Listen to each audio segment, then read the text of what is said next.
ഇന്ന് തന്നെ ഡൗൺലോഡ് ചെയ്യൂ. കാണൂ നിങ്ങളുടെ ഫേവറേറ്റ് ഷോസ്. ഇങ്ങനെയുള്ളൊരു മനുഷ്യനോടൊത്ത് ജീവിക്കാനുള്ള കൊതി കൊണ്ടല്ല, അച്ഛനും അമ്മയൊക്കെ വിട്ടുപോവാൻ കഴിയാത്തത് കൊണ്ട്.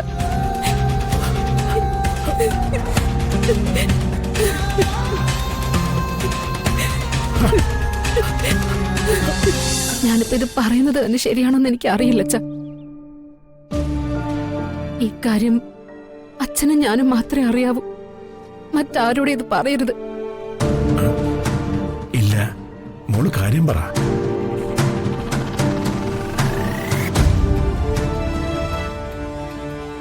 അച്ഛനില്ലാതെ വളർന്നവളാ ഞാൻ. ഇവിടെ വന്ന് കയറിയപ്പോഴാ ഒരച്ഛന്റെ സ്നേഹം ഞാൻ അറിയുന്നത്.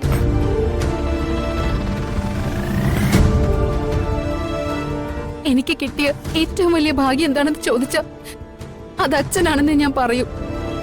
മോളെ, നിന്നെ ഞാനും ചന്ദ്രുവും മരുമോളായിട്ടല്ല കണ്ടിട്ടുള്ളത്, ഞങ്ങൾക്ക് ജനിച്ച മോളായിട്ടാ. എന്റെ 4ാമത്തെ മോളാ നീ.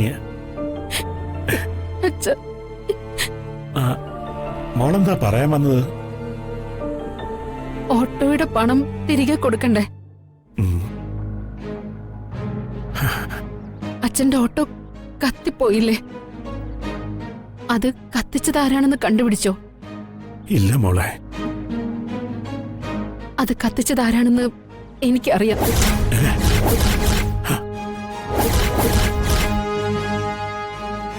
മോളെ. അതെ അച്ഛ, അത് കത്തിച്ചയാളെ എനിക്കറിയാം. ആ ഓട്ടോ കത്തിച്ചത് എന്റെ ഭർത്താവ്.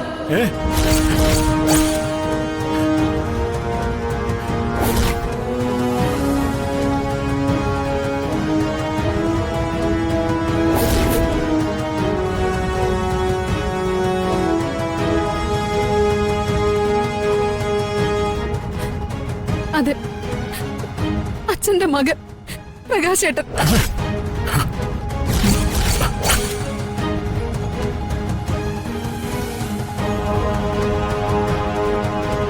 അതെ അച്ഛ, സത്യം ഞാൻ പറഞ്ഞത്. മോളെ, ഓട്ടോ കത്തിച്ചത് എന്റെ മോൻ പ്രകാശാണെന്നോ? അതെ അച്ഛ, പ്രകാശേട്ടൻ അത് ചെയ്തത്. ഞാനത് വിശ്വസിക്കത്തില്ല. ആകെയുള്ള വരുമാനം ഇല്ലാതാക്കുമ്പോ അവനെന്ത് കിട്ടാനാ? ഒരിക്കലും അവനത് ചെയ്യില്ല.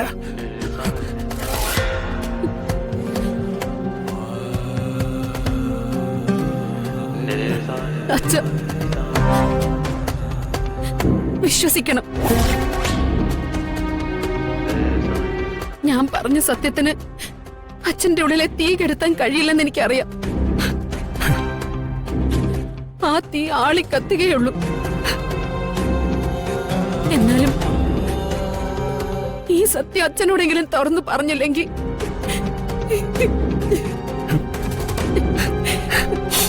പ്രകാശേട്ടൻ ചെയ്ത ആ കൊടും പാപത്തിന്റെ ഫലം ഞാനും എന്റെ മോനും അനുഭവിക്കേണ്ടി വരുമല്ലോ എന്നുള്ള കുറ്റബോധം. അച്ഛൻ ഒരിക്കലും ഇതിനെ ചൊല്ലി പ്രകാശേട്ടനോട് വഴക്കിടരുത്. അങ്ങനെ ചെയ്ത എന്റെ കുടുംബജീവിതം തകർന്നു പോവച്ച. ഇങ്ങനെയുള്ളൊരു മനുഷ്യനോടൊത്ത് ജീവിക്കാനുള്ള കൊതി കൊണ്ടല്ല, അച്ഛനും അമ്മയൊക്കെ വിട്ടുപോവാൻ കഴിയാത്തത് കൊണ്ട്.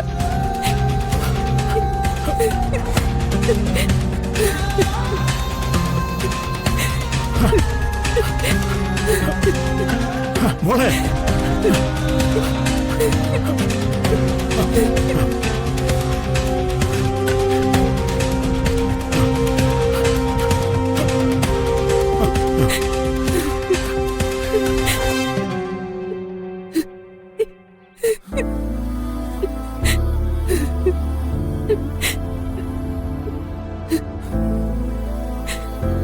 ഇല്ല മോളെ, എന്റെ ഉള്ളില് ഒരു വലിയ കനലാഴിയാ ഉള്ളത്. അതിലും അപ്പുറം ചുട്ടുപൊള്ളിക്കാൻ ഇനി ഒരു സങ്കട കനലിനും സാധിക്കില്ല. നീ എനിക്ക് മരുമകളായിട്ട് വന്നു കയറിയ പുണ്യമാ.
എന്ത്?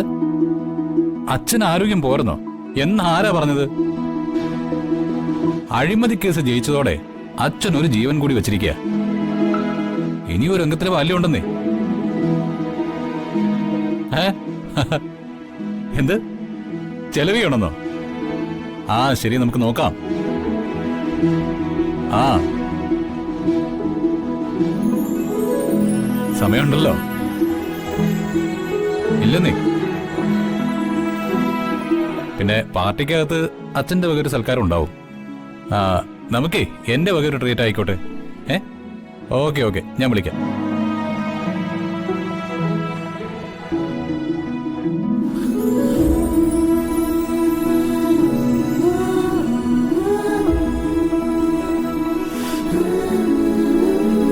ജഗ, എത്ര അടക്കാനാവാത്ത സന്തോഷായാലും ചുറ്റുപാടും പരിസരമൊക്കെ ഒന്ന് നോക്കണം. സ്വയം നിയന്ത്രിക്കാൻ വേണം. ഇതിപ്പോ പല ആവൃത്തിയായി.